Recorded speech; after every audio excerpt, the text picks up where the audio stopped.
What's good, Raiderland? Man, I was just going around town and dropped my boy off. It reminds me of back in the day when the Cowboys would win a big victory in DFW and everyone was just a little bit nicer, a little bit smile, a little bit easier when they're out and about in town. What a huge win. To me, it's the most impactful win since Harold of Crabtree. I mean, it really is. You've won some big games since then, obviously. I mean, you've beaten Texas at least three times since then. OU, you beat them a couple of times. There's been victories that were huge in order to get bowl eligible, all those things, all those type of things. But in terms of national spotlight, the way people around the country think about you, all those things, I think this is the most impactful victory that Texas Tech, and to me, it's not even, there's no debate since obviously that awesome year in 2008, and that one of the best victories in Texas Tech sports history, Harold of Crabtree. But man, need a rat poison antidote pronto. Okay. Did you take rat poison, dude? Call 911. I got to post a couple of things real on the site, a link to this on Inside the Red Raiders. But yeah, good questions. Please fire away. You want to talk about the game? It's the first post-game live chat of the season. Honestly, there wasn't a whole lot to talk about with the first three games. There was only so much information that you could get from playing that competition. But going to number 16 Utah and really beating them at their own game, you outgained them running the ball.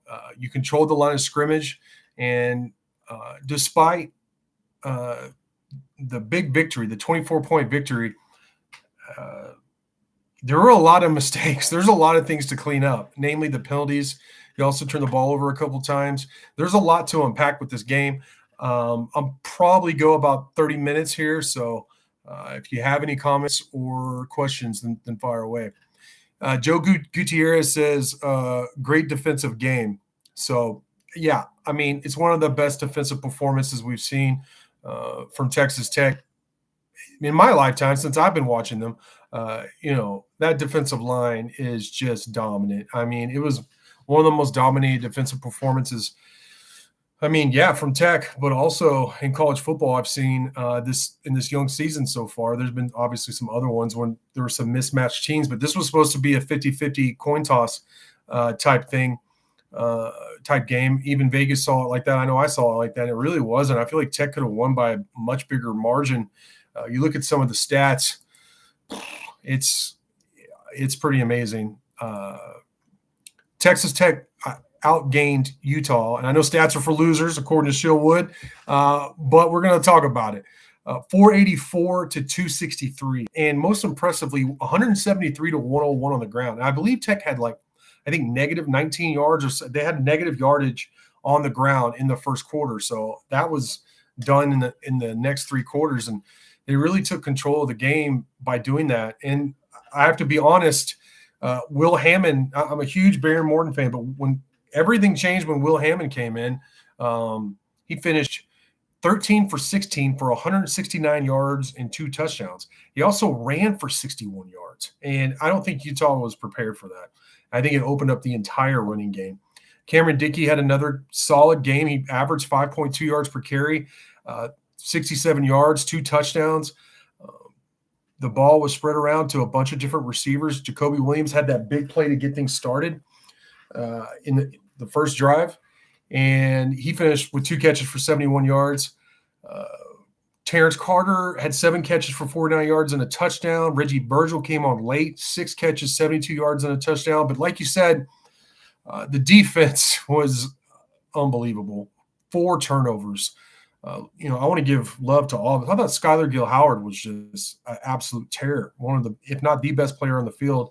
It was because somebody else next to him or just right behind him at the next level had the best game. Skylar Gill-Howard, I don't even know what his stats were, but he was a terror. He terrorized Utah's offense. Jacob Rodriguez, man, if only you could have that guy on your team every season. 11 tackles, obviously interception. He had that big punch out. Ben Roberts had a punch out as well. He had a good game overall, 6 tackles. He also had a pass breakup. Bryce Pollock got another interception. That's 3 interceptions in 2 weeks. I love to see that. David Bailey got his sack. Him and Romello. One of the most impressive things about David Bailey and Romello is them coming off the edge. And, you think about them as pass rushers, but they really did a great job setting the run and being strong or setting the edge against the run. It was really impressive. So we got a bunch of comments now. Brad Taylor said, great game and dominant defensive play by Texas Tech. Utah's D looked gassed in the fourth. Yeah, they really did. And that was a big reason, I believe, for Tech starting to they got their ground game going. And again, Will Hammond, him being a running threat, Utah wasn't prepared for it. And, I mean, that was evident. Him rushing for 61 yards. Greg Biggs says Tech controlled this game from the beginning. Got to clean up stuff for sure. Yeah. What was it? I think 13 penalties. Let's see here. Well, whatever it was. I think it was 8 false starts. And I know, look, Rice-Eccles Stadium lived up to its billing. It was very loud. It bothered Tech. They didn't have a silent count prepared. So that really hurt Tech. That could have cost them the game. All right, let me see if I can find penalties. They had a lot. I think 13 was the last time I remember. 14 for 122 yards. Yeah, I mean, at some point that will catch up to Texas Tech if they don't clean that up for sure. And, 2 turnovers too. But you were still +2 because your defense was just absolutely dominant.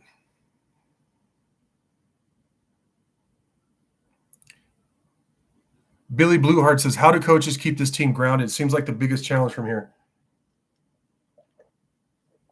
It's a very good question. And look, I'm going to enjoy today. I'm going to enjoy the performance and the big win for all y'all, for those players and those coaches.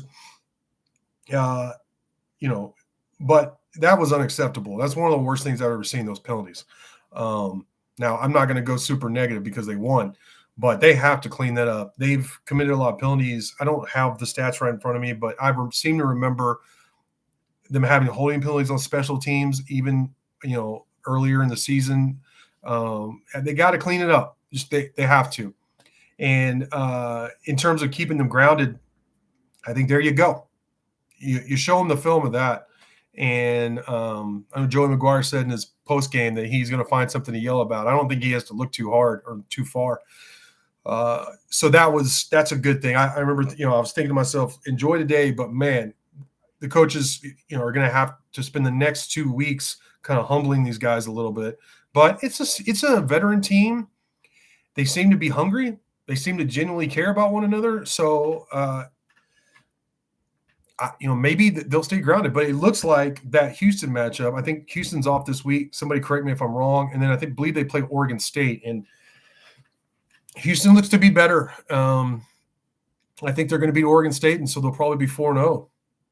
It should be 2 4-0 teams meeting up in Houston in a couple of weeks. So, I mean, there should be plenty of material to tell these guys facts like, hey, Houston's 4-0. They're hungry to beat you. You kind of own that series here lately. They're looking to make their own statement. And look, huge win, but man, we if you're the Tech fans or Tech coaches, you're speaking from, look, fellas, y'all have a lot to clean up, and all of us as a team have a lot to clean up in terms of penalties, mostly penalties and turnovers, and just offensive execution, I think, is another thing.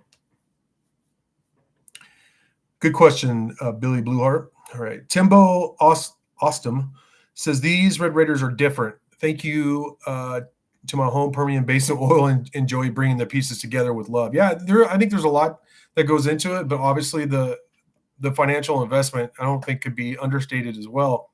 In talking about Tech's recruiting success in a lot of places, I mean, yes, money. It would be ignorant not to admit that.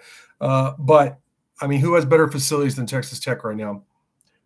Who doesn't want to play for Joey McGuire? I mean, who has a better fan base than Texas, a more loyal fan base than Texas Tech? And then also, Mahomes, his connection. I talked to so many recruits, and they bring it up, and the fact that Tech's going to get the best of what Adidas has to offer, and the most attention as any team, because a generational player is signed under Adidas, and they want to keep him happy, and it's important to Mahomes, so he's going to make sure that they're taking care of Tech. So, I mean, you put all that together. Why not commit to Texas Tech? I mean, it makes a lot of sense. And Cody Campbell and that Basin Oil, not just him, but he's obviously, the captain of that ship. But yeah, that big tip of the cap to them. Greg Biggs says, just his opinion, but Morton was trying to exploit the one-on-ones, but I think there were other receivers open underneath. Yeah, I don't have a problem with them taking shots, but you got to execute. I mean, those passes were underthrown. And the one to Coy, Coy, in my opinion, even though it was a great play by the DB, that guy was making plays all day. And Utah's defense for most of the game played really tough. I mean, I feel like Utah's defense is legit in their stadium, their offense, and maybe they'll have more success against other Big 12 teams, not named Texas Tech, but that offense has some work, especially in the passing game. But even in the running game, with how that vaunted number one offensive line with those first-round draft picks just got handled, just completely dominated. Even Coach Whittingham said that at halftime, and it definitely didn't change in the second half by Tech's defensive front. So, to me, that was the biggest difference in the game, especially when Hammond came in. But I do think Tech's defense is, you have to say, is clearly better than Utah. So, but your opinion, Morton was trying to exploit the one-on-ones. Oh yeah, he, to me that was the right read, but you got to execute. You got to make a more accurate throw, and your receivers got to. I don't blame Caleb for that first interception. It was underthrown. The DBs made a good play there, and but Coy, you feel like it was kind of a 50-50, and he could have made a play. And he's had a great season so far as a good player. I expect next time he'll make that play, but it's more, to me, it was more of an execution thing. They got the looks they wanted. Kim Coulter said, JJ, glad you were wrong about your about Tech's ability to run the ball in Utah. He got that from the preview with Maya Joe Yeager. Yeah, me too, man. I'm wrong all the time. And, look, after the first quarter, Tech had negative rushing yardage, I believe, or something close to that. But they came on. They played 4 quarters, right? And to beat Utah at their own game was very impressive. To win this game in the trenches, which is, was probably going in at where it was going to be won, is very impressive. And needless to say, I'm glad I was wrong there. The Big Lubbock says, I predicted 42-21 all week. On lots of podcasts, 34-10 is actually worse than 42-10. You mean 42-21? Yes, it is. Kim Coulter said, I'm also glad you brought back your post-game chat. Thank you. Of course, you're welcome. Like I said, the first 3 games, there was only so much to talk about with that competition. I really wanted more data to feel confident, especially with so many new pieces. And we had previewed and talked about it when I did the video anyways, the post-game wrap. But, yeah, it's time to do this as well.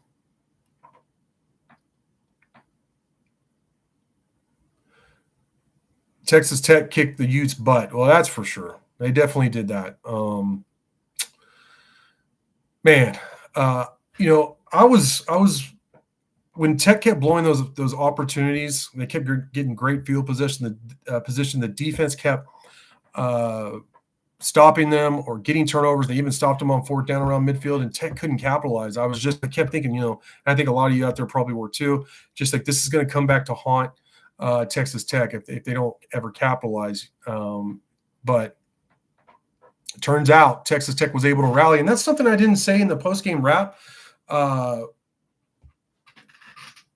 One of my big questions, and like Kim Coulter said, if you watch the preview, was like, we know this team's talent. We know it's different. It looks different. They were playing different.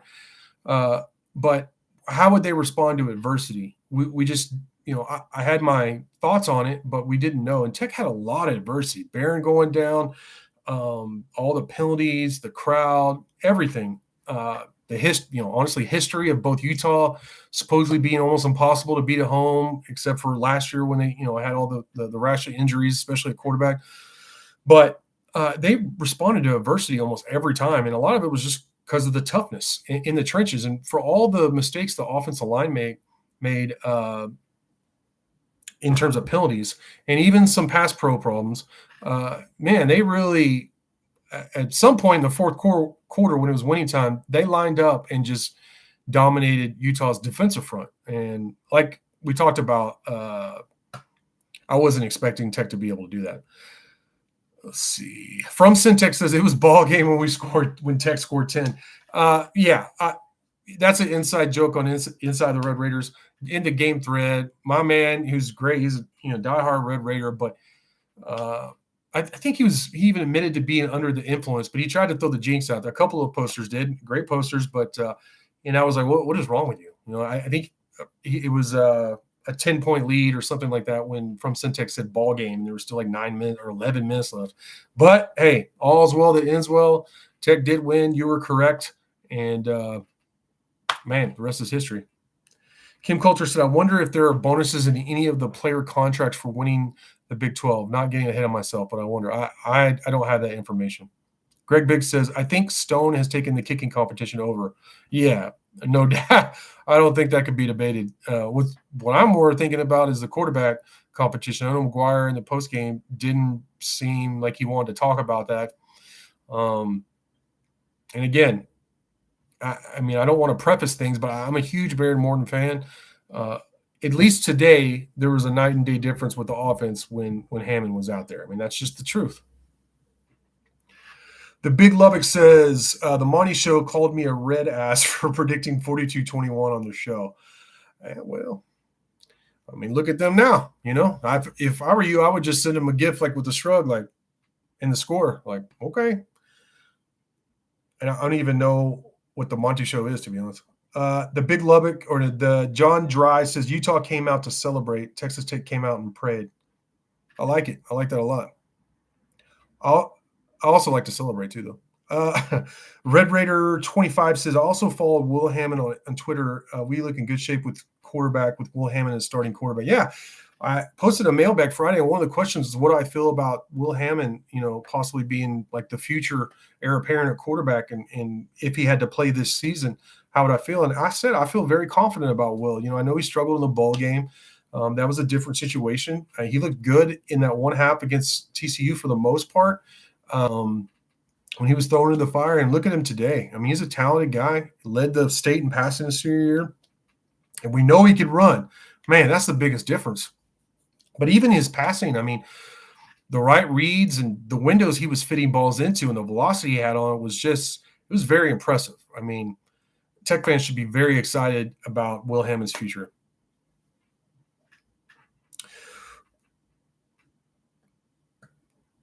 The Big Lubbock says the judge still wants to know what is a ute. Yeah, I love that clip from my cousin Vinny. What is a ute? I think it's some kind of bird, but yeah, whatever. John Dry says Monty is a homer. I don't know who Monty is. John Dry says so is Jay. Okay. Gilly says he's got more zip on the ball. I mean, he did today for sure. There's no doubt. There's some of those again, going back to those windows that he fit. Some of those passes throughout, first it was like, oh, that's going to be picked off. But no, I mean, he had so much velocity on it, and it was those passes were so accurate. I mean, they were complete. So to me, it's going to be interesting because quarterback competitions guys can take sides and stuff like that. I know McGuire's great with culture and all that and talking with his team, but maybe it'll be a non-issue. I know Barron's a great guy. He's very talented. He's very capable. Maybe they stick to that plan, but every time Barron makes a mistake, everybody's going to be, calling for Will. That's just a reality. But maybe that's a good problem to have rather than just being somebody else who has thrived, that you really believe in. So I'm not trying to create controversy. Somebody even has said that to me on the board. I think the controversy, if you, for lack of a better term, the discussion was made by the play of the quarterbacks today. I mean, all I'm here doing is talking with y'all, debating topics, and I think it would be really weird not to discuss that. I mean, Will Hammond was amazing off the bench. John Dry said 3-0 against Utah. Yep, now you've beaten them there as well. Yeah, Big Lubbock says UH will be undefeated when Tech plays them. Yeah, I mean, I think so. They're playing Oregon State after this bye. So I mean, crazier things have happened, but I think Houston will probably handle them. But so that will be interesting. Kim Coulter says Hammond was great, but it's Tech's defense that was the story. I absolutely agree. Tech's defense is the story from today. I think it should be the first thing mentioned and all that. But this is also another story. I think there's a lot to unpack from this game. The fact that they didn't have a silent count ready is something to consider. But they still overcame it, overcoming all that adversity. That front seven, though, J-Rod, man, what a stud. But Skylar Gill-Howard was just – his stats don't show up, but what an amazing game. Lee Hunter just completely controlled the line of scrimmage. And those, like I said, the guys on the edges really impressed me, with their pass rush, but maybe even more so with the way they set the edge against the run. John Curry, he's quickly becoming – he's already Mighty Joe's, favorite player. He's quickly becoming one of my favorite players. And if you get a chance to talk to him, what a really cool young man. Interviewed him several times through the recruiting process prior to the season. Really, just a really cool, respectful dude. So somebody, and obviously a Lubbock native, a Coronado grad who's a legacy. So, do yourself that favor and at least, have a couple of words with him. He's a cool dude. Greg Bick says, in my opinion, yes, the real statement is how good the Tech D is. Yeah. I mean, no, that is the lead. That is the main thing. Tech's defense. That's the biggest thing we learned is not only is this defense and not just the defensive front, but the secondary played great. Balfour had a great game. All of them. I thought Brendan Jordan had his best game as a Red Raider. He did have that PI. But look, he made some really good tackles, provided great coverage. He is much better suited at safety, so at strong safety. Everybody. Pollock, like I said, got his third interception in 2 games. They're looking pretty salty, let's put it that way. Raider Red 25 said, also, I'm glad Texas Tech shut up.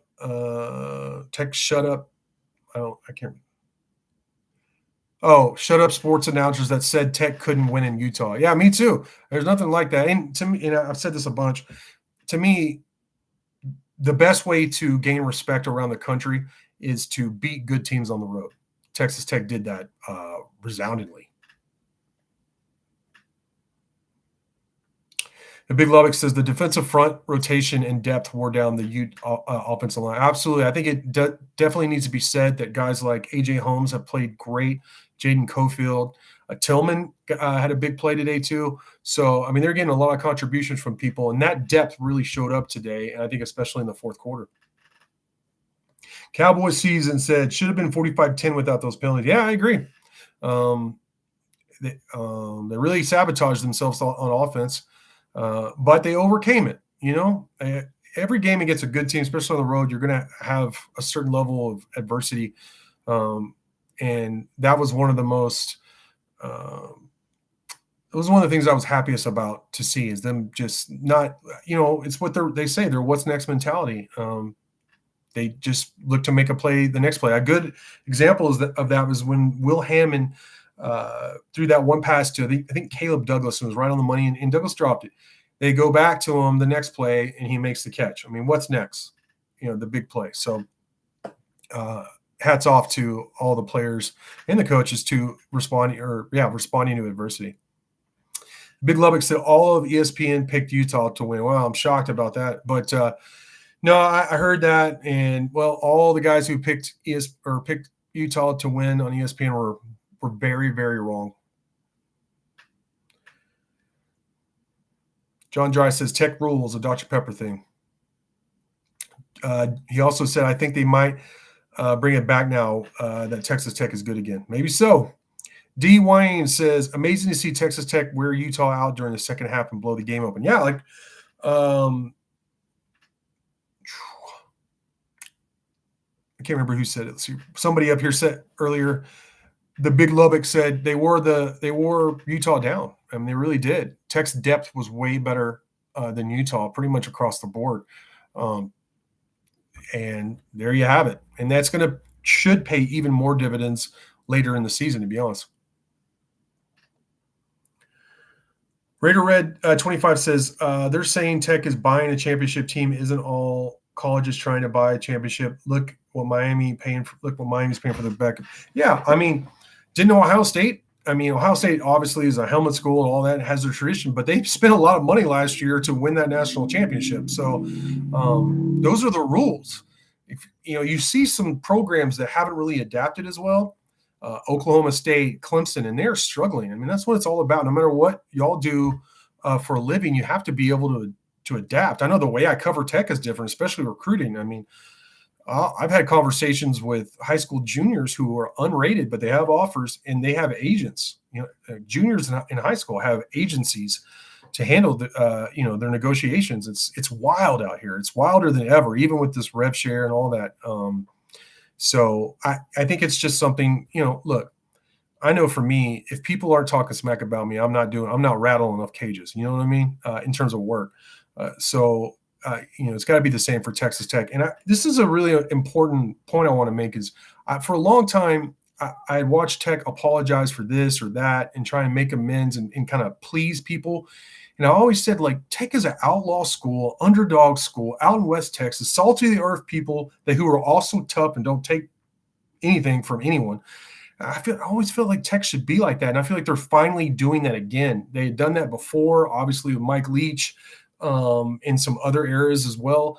But I got tired of kind of hearing Tech kind of apologize or kowtow to certain things in schools and stuff like that. And that seems to be over. I mean, I love the pump jacks, kind of like just embracing what people are saying, like the cactus from before. That was the desert. That was awesome. That's who Tech is. To me, that's Tech being real to its identity. Don't apologize. I mean, Tech's not breaking any rules. They're being aggressive. You have a fan base and some people with deep pockets who Texas Tech football, it's very important to them. So then they're making those investments into Tech football. And hats off to James Blanchard, Tech's GM, Joey McGuire, and everyone else has made it work so far to a 4-0 start. And I'll tell you something else.